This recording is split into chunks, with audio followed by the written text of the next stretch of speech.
చెప్పాలి, మీ పేరు చెప్పాలి. Good afternoon sir, this is Yashasvi, MBA second year from quiz college. Sir, నేను మీకు ఒక క్వశ్చన్ అడగాలనుకుంటున్నాను, అలాగే ఒక విషయం గురించి చెప్పాలనుకుంటున్నాను. ప్రీవియస్గా నేను ఏ న్యూస్ ఛానల్స్ విన్నా అన్నిట్లో బూతులు తిట్లు ఎక్కువ అయ్యాయి సార్. ఎప్పుడైతే మీరు సీఎంగా రాజకీయాల్లోకి వచ్చారో బూతులు తిట్లు అనేవి చాలా తగ్గాయి sir. We are thank you for that sir. Next నేను అడగబోయే క్వశ్చన్ వచ్చేసి, మహిళల గౌరవ రక్షణ విషయంలో మీరు అనుకున్నది చేయగలుగుతున్నారా? మా రక్షణకు మీరు ఎలాంటి భరోసాని ఇస్తారు సార్? చాలా సంతోషం, ఐఎమ్ వెరీ హ్యాపీ. మంచి క్వశ్చన్ అడిగావు. ఒకటి మాత్రం గట్టిగా చెప్తున్నా, బూతులు మాత్రం కంట్రోల్ చేశాను. టీవీల్లో బూతులు లేవు, అసెంబ్లీలో బూతులు లేవు, సోషల్ మీడియాలో బూతులు లేవు.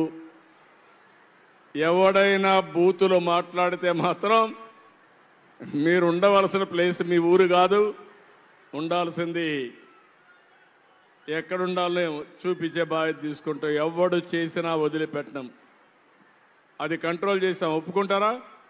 ఏమ్మా బూతులు లేవు కదా? నేను బూతులు తిడుతున్నానా? ఇప్పుడు మా వాళ్ళు తిడుతున్నారా బూతులు? రాజకీయాల్లో బూతులు ఉన్నాయా? లేవని వాడు చేలిపైకెత్తండి. మీకు మంచిగా అనిపిస్తా ఉందా?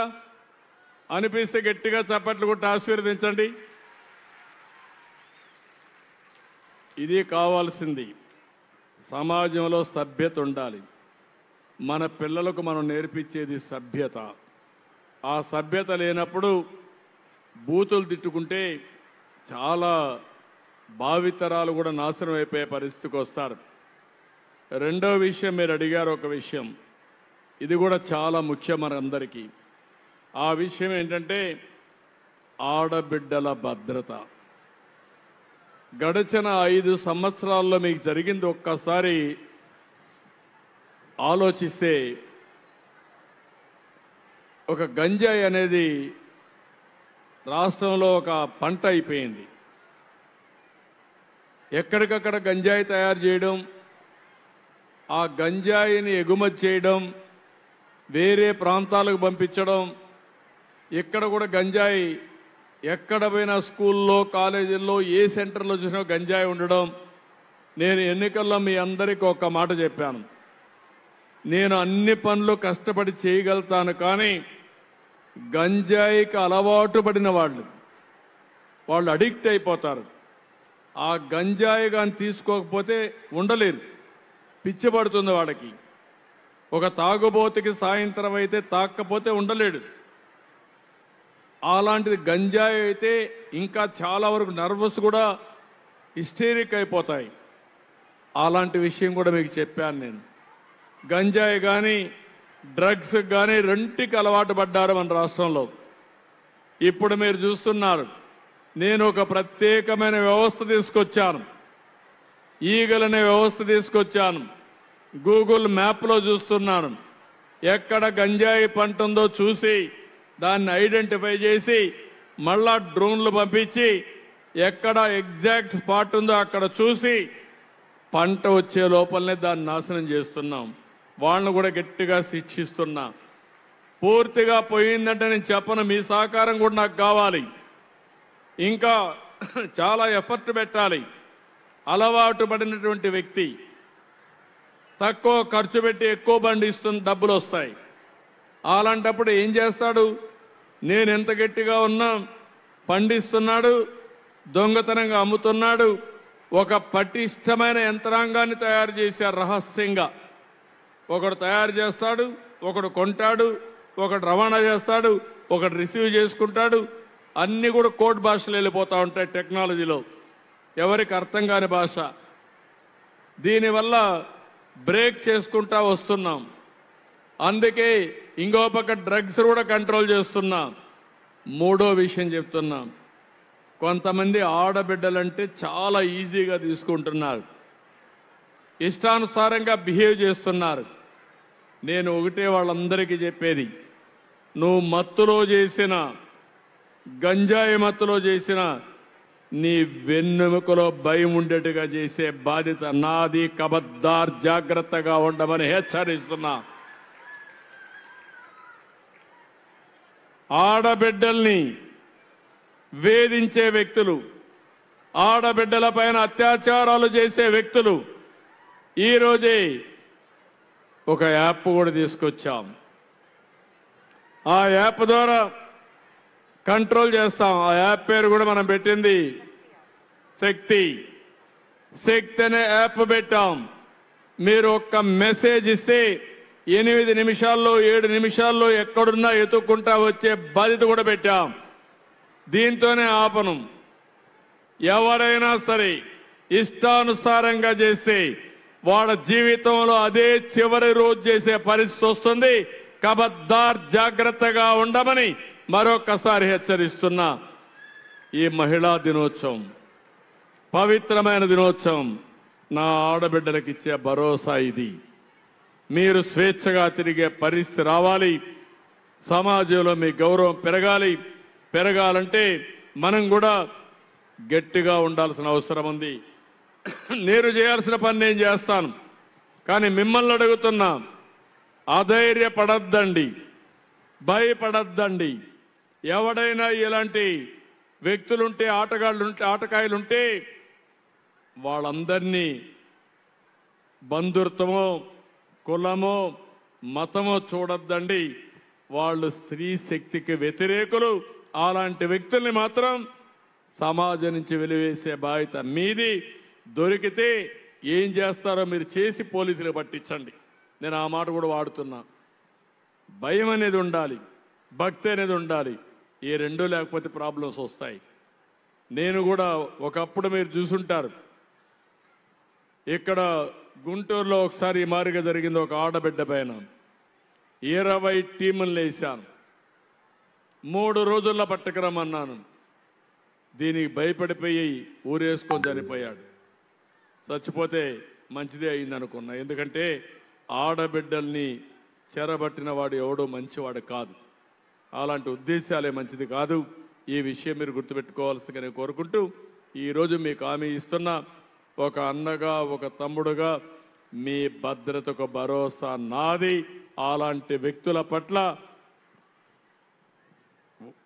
ఒకటే చెప్తున్నా, మళ్ళీ వదిలిపెట్టను. వెన్నెముకలో భయం ఉండేట్టుగా ట్రీట్ చేస్తాం. అది చేసే బాధ్యత నాది. Absolutely sir. Thank you sir. Thank you very much. One more question sir. చెప్పమ్మా, మీ పేరు చెప్పండి. నమస్తే సార్, నా పేరు గుళ్ళాపల్లి సుజాత. ఈరోజు అంతర్జాతీయ మహిళా దినోత్సవం సందర్భంగా మీకు శుభాకాంక్షలు తయారు చేస్తున్నాను సార్. నేను పెదారికట్ల విలేజ్లో, కొనకనమట్ల మండలం పెదారికట్ల విలేజ్లో 50 ఎకరాల్లో ప్రకృతి వ్యవసాయం చేస్తున్నాను సార్. ఎక్కడున్నా మనం? ఓకే అమ్మా, అక్కడ దేశము రాష్ట్రము దూసుకుపోతున్న టైంలో మా పశ్చిమ ప్రకాశంలో త్రాగునీటి కోసము సాగునీటి కోసము చాలా కష్టపడుతున్నాం సార్. పశువులకి నీళ్లు అందించలేని దుస్థితిలో ఉంది. ఈ సమస్యకు మీరు ఎట్లా తీరుస్తారు? వెలిగొండ ప్రాజెక్టు మాకు ఎప్పుడు వస్తుంది, అందుతుంది, నీళ్లు అందుతుంది అని అడుగుతున్నాను సార్. ఏంటమ్మా, అయిపోయింది కదమ్మా వెలిగొండ? మాకు నీళ్ళు అందలేదు సార్. ఇంకా కాదమ్మా, మొన్నే వచ్చాడు కదా మాజీ ముఖ్యమంత్రి, వచ్చి ఇనాగ్రేట్ చేశారని చెప్పాడు కదా, చెప్పాడు లేదా? ఇంకా రాలేదు సార్, నీళ్లు లేకుండా చాలా కష్టం. కాదమ్మా, ఈ ఊరికి వచ్చాడు కదా, జ్ఞాపకం ఉందా నీకు? సార్ అంటే నీళ్లు రాలేదు సార్ మాకు. కాదమ్మా, నీకు జ్ఞాపకం ఉందా లేదా? ఉంది సార్. ఏం జ్ఞాపకం ఉంది? వచ్చారు, చూసారు, వెళ్ళిపోయారు. కానీ కాదమ్మా, ఇనాగ్రేట్ చేశాడు కదా, ఇనాగరేషన్ అయ్యింది సార్. నీళ్లు కూడా తెచ్చానని చెప్పాడు కదా. రాలేదు సార్, ఒట్టి మాటలేదు సార్. కాదమ్మా, నేను ఇంకా అయిపోయింది అనుకుంటున్నాను. లేదు సార్, నీళ్లు రాలే. ఏమ్మా, నీళ్లు వచ్చాయి ఎక్కడికి? నీళ్లు రాలేదని తేలి పైకెత్తండి.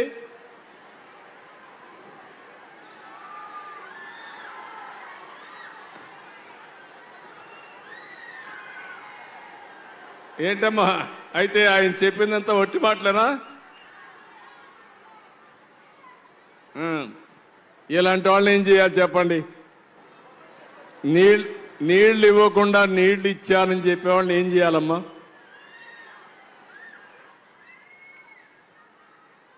నేనే ప్రారంభించాను, ఫౌండేషన్ వేశాను. మీకు జ్ఞాపకం ఉందా?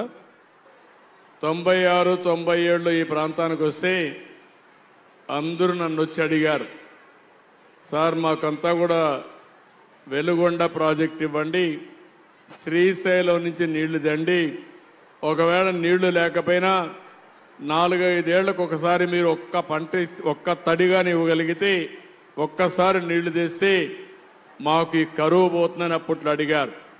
నేనే ఫౌండేషన్ వేశాను. అది కూడా అబద్ధాలు చెప్పే పరిస్థితికి వచ్చారు. మొన్న వచ్చిన ఆయన అయితే ఆయనే వేసినట్టు చెప్పాడు, వాళ్ళ నాన్న వేసినట్టు చెప్పాడు. కాదు, నేనే ఫౌండేషన్ వేసా, మళ్ళీ నేనే ప్రారంభం చేసి నిజమైన నీళ్లు మీకు ఇస్తా. మామూలు ఒట్టొట్టి డ్రామాల నీళ్లు కాదు. నీళ్లు తెచ్చే బాధ్యత తీసుకుంటా, వార్ ఫుటింగ్ మీద చేస్తా. ఈ ప్రాంతం మోస్ట్ బ్యాక్వర్డ్, ఇది చాలా అత్యంత వెనుకబడిన ప్రాంతం. ఈ ప్రాంతానికి వెలుగొండ ప్రాజెక్టు తీసుకొచ్చే బాధ్యత, నీళ్లు ఇచ్చే బాధ్యత నాదని మరొక్కసారి మా ఆడబిడ్డలందరికీ హామీ ఇస్తున్నాను. నీళ్లుంటే సంపద వస్తుంది, నీళ్లుంటే అక్కడుండే డైనమిజమే వేరేగా ఉంటుంది. నీళ్లు ఒక భద్రత. అందుకే 2 విధాలుగా ఆలోచిస్తున్నాను. వెలుగొండ ప్రాజెక్టు పూర్తి చేయడం, అక్కడి నుంచి శ్రీశైలం నుంచి నీళ్లు తేవడం. ఓసారి శ్రీశైలానికి కూడా నీళ్లు రాకపోయే ప్రమాదం ఉంటుంది కాబట్టి కొత్తగా ఒక ఆలోచన చేశాను. గోదావరిలో మిగులు జలాలు సముద్రానికి పోతున్నాయి, ఆ నీళ్లు తీసుకొచ్చే బాధ్యత నేను తీసుకుంటున్నాను. అంటే పోలవరం నుంచి బనకచెర్ల, మొదటి విడత పోలవరం నుంచి కృష్ణాకు వస్తాయి, కృష్ణా నుంచి బొల్లాపల్లికి నాగార్ సార్ కుడి కాలువ దగ్గరికి వస్తాయి, అక్కడి నుంచి నేరుగా వెలుగొండ కాలువకు వస్తాయి, ఈ ప్రాజెక్టుకు వస్తాయి. ఇక్కడి నుంచి నల్లమలై ఫారెస్ట్కి వెళ్ళి బనకచెర్లకు వెళ్తాయి. కాబట్టి మీకు 2 సోర్సెస్లో వస్తాయి. భవిష్యత్తులో గోదావరి నీళ్లు వెలుగొండ ప్రాజెక్టు ద్వారా ఈ జిల్లాలకు, ఈ తాలూకాలకు నీళ్లు ఇచ్చే బాధ్యత నాదని మీకు తెలియజేస్తున్నా. ఒక పక్క గోదావరి నీళ్లు, ఇంకో పక్క కృష్ణా నీళ్లు కూడా తాగిస్తాం. 2 కూడా అనుసంధానం చేసి ఈ ప్రాంతాన్ని సస్యశ్యామల చేస్తాం. మీకు ఆ నీళ్లు ఇప్పిస్తాం, అవి వస్తుంది. ప్రాజెక్టును కూడా పూర్తి చేస్తాను.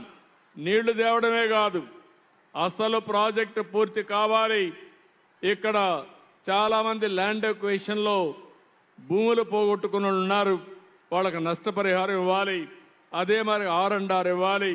అవన్నీ కూడా చేసే బాధ్యత తీసుకుని ఈ ప్రాంతానికి అభివృద్ధి చేస్తామని మరొక్కసారి మీ అందరికీ హామీ ఇస్తున్నా. ఆడబిడ్డ నన్ను అడిగింది కానీ ఇంటింటికి పోయి చెప్పాలి. మిమ్మల్ని మోసం చేయడం మంచిది కాదు, నేను వాస్తవం చెప్తున్నాను. చేయకపోతే సమయం పడుతుందని చెప్పాలి తప్ప, మేము చేసేస్తున్నానని చెప్పి, చేశానని చెప్పి మిమ్మల్ని మభ్యపెట్టడం అనేది చాలా తప్పుడు విధానం ఇది. కాబట్టి ఇప్పటికైనా అర్థం చేసుకోవాలి మీరు, ఏది వాస్తవం ఏది అవాస్తవం అనేది. One last question. సమయాభావం వల్ల ఇంకా మనకి సత్కారాలు కూడా ఉన్నాయి సార్.